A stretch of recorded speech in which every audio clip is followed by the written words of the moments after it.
Today is village expansion time, as I need to get myself some mending books. And to do that, we need to build some houses for some villagers to live in. And that means we need to go over to this village, where I've kept a few villagers locked up since the first episode, and transport them. But first we want to build a villager breeder somewhere here to get them going. Looking around here I realised on the waterfront would be a good spot so I can easily transport villagers. And in between episodes I have gathered some resources, so I should be able to start building a building pretty much straight away. So I think we're going to start with the breeder before doing the trading hall, and I've picked up this spot around here, and I want to sort of make a little harbour area. So I'm going to dig down sort of where the breeder's going to go, which is going to be this little spot here. And I'll see you when that's done.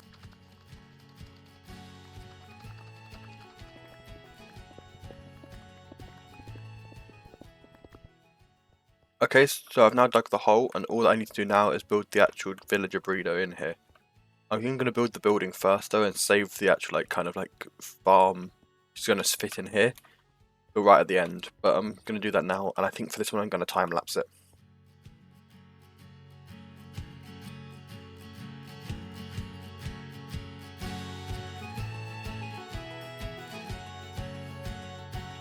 Right, so the building that's going to house the villager breeder is now done.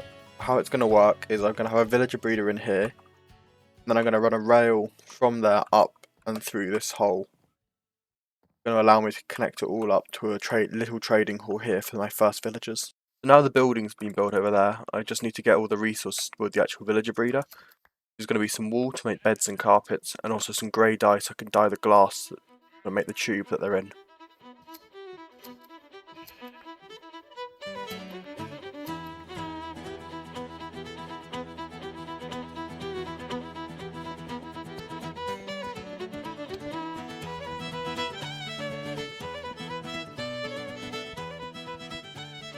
Now with the breeder built, we've got the real challenge, which is going to be getting the villagers into here.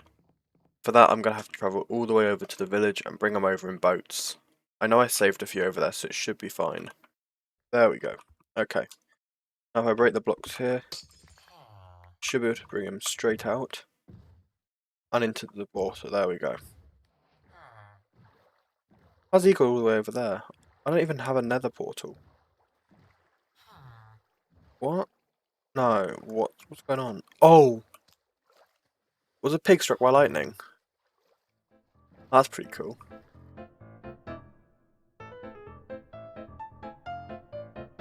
You stay there. I just have to get here and back with the next villager before the sun goes down.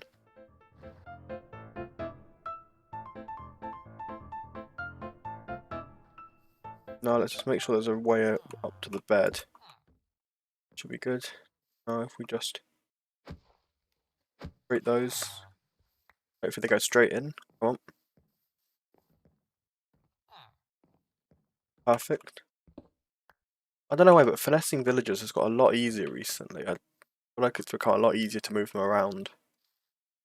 And there we have it. Perfect. 2 villagers sat ready to start producing baby villagers.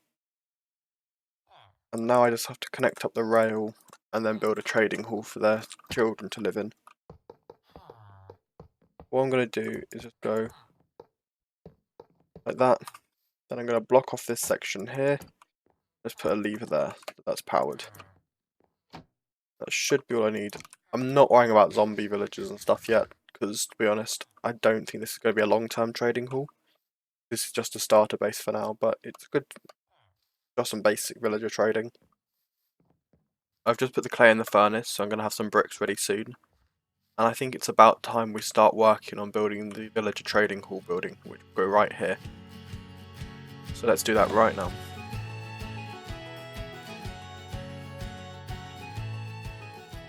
With the trading hall now done, I think I'm going to start by getting a librarian and getting mending books in, as I want to be able to keep my Silk Touch and Fortune pickaxes going for as long as possible. So as a lot of you probably know, the best way to move a villager is by minecart. So I'm just going to go down, get a villager from down there and bring him up to be my librarian over in here. Now we've got a villager in a minecart, this is going to be our librarian. Perfect, go straight up here and into his spot. I'll just break that minecart now. We're popping the light down there, he's safe. Our first option for trades is not what we're looking for, so we just have to break the lectern and try again. Oh, mending, perfect, and that's a really good price. So what I need to do now is just grab emeralds as quickly as possible. Perfect. Got a mending book. And that was a really good trade as well. Like 14 emeralds is a good price. Just come across this wandering trader here, and look what he's selling. Pale moss. That's the thing I do really need, so I think that's the only thing I don't. I have kind of that I really need, so I'm going to grab some of that. Having some pale moss will be really helpful. But it's a block I really like to build with. I've been missing having it, so it'll be good to have that, especially since I'm going to soon hopefully be moving to make a new area. And I'm going to need a new block palette. Because the reason that all these buildings have the same kind of block palette is because my idea is they're all built by one kind of mining company, which are running this town. But strangely enough, the next villager I need isn't actually another librarian, but a stonemason, because as with all these buildings and stuff, I use a lot of bricks, and having to get to it by mining clay out of the river is becoming a bit of a pain. So what I'm going to do is I'm just going to leave a space for when I get an unbreaking villager, come down here and put a stone cutter in for him. And with crafting that stone cutter, we're now ready to go over and get that stonemason in. The other thing with stonemasons is since I've now got a mending silk touch, it makes it very easy to get some early game emeralds. There we go. You'll be our stonemason then. Up to their new home.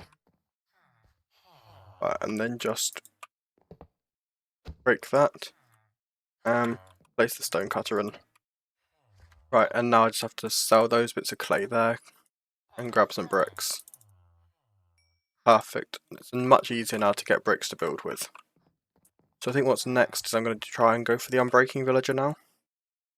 Well, you know what? Actually, I'm going to try and get my food situation sorted first. And for that one, I think I'm actually going to go with... no, I'm going to go with the farmer. I was going to go with the butcher, but I think farmer might be better for this. And in goes our farmer. That's perfect. Just for now. Is my carrot? Yeah. And now I'm just going to go harvest my carrot field over here and replant it to get a load of stuff to trade with. And now with that field harvested, we can get a load of emeralds. Perfect. I wonder what their trades are going to reset to. Pumpkin pie and apples is actually really useful. I can use them to make golden apples later. But I'll get some pumpkin pies, that'll be good to eat for now. There was one thing I was thinking about, which is this area isn't looking too good around this side, as it kind of just opens up. And what I'm going to do is build this harbour out that I mentioned earlier. So I've made a schematic in creative for how I want it to be laid out. And I'm just going to go through and build that all now, so I'll see you once that's done.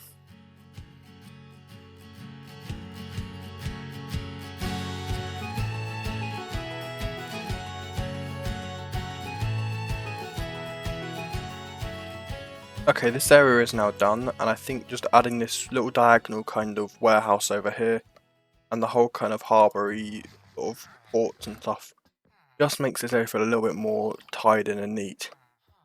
Connects the whole sort of waterfront through to the town. So this town's almost done now, I think. I might add a couple more buildings just around here. But other than that, I'm just going to sort of add a load of farmland, I think, eventually, and just have it build out. Anyway, I hope you enjoyed this video. If you did, consider leaving a like, as it would really help me out. And the playlist with all the other videos in this series are on screen now.